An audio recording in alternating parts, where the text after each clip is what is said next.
Right. And a Delta guy is always going to pick Delta. I like getting the other people who work with them, their opinion. All right. Last question in the interview. It's a newsy one, current events. Tim Walz, who is the VP nominee on the Democratic ticket for Vice President Harris, she's obviously the top of the ticket.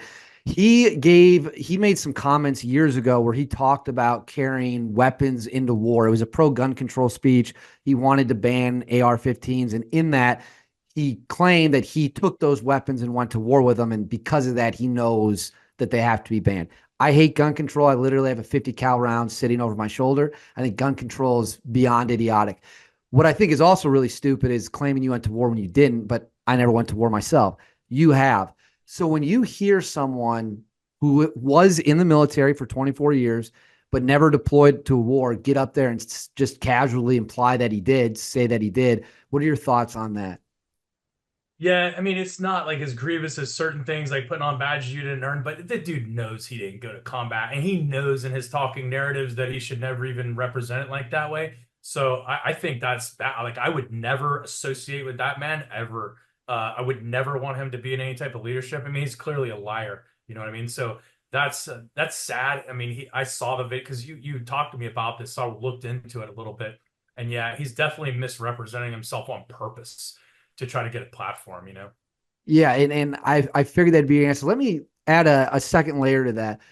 What about guys? It seems like now in with the GWAT era over, there's a lot of people who are on Instagram that, they're dressed up in the tactical stuff and they might not outright claim they were something, but they want to leave you with the impression they were. The best example I'll give is there's some Delta dudes who talk about guys who were in like support roles. Like they weren't assaulters, they were in a different part of the unit, non-combat related, but they'll go on Instagram and they'll post photos of themselves from their time overseas, and it'll be like hashtag the unit, or we really smoked some guys on this one, and then they'll be like, yeah, but you didn't, you weren't even there, you came in Yeah. way afterwards to do like sensitive site, exploitation. What do you think it says about people who just yeah, they were there. They went to the war. They were in a support role at maybe SEAL Team 6 or the unit, but that's not how they present it. They want people to think that they were actually going through the door, shooting people. What do you think that says? I think that's sad because those people had the opportunity to shift gears and go do that job.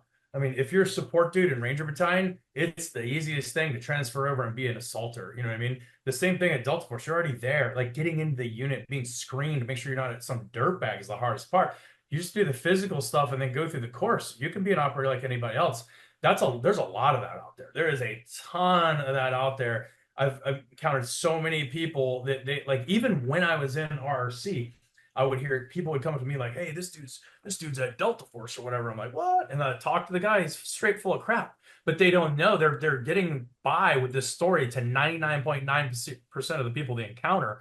The only time it ever blows up in their face is when they encounter a guy like me or a guy from one of those units. So I think it's sad, but I don't know why people do that, but a lot of people do. Mike, this has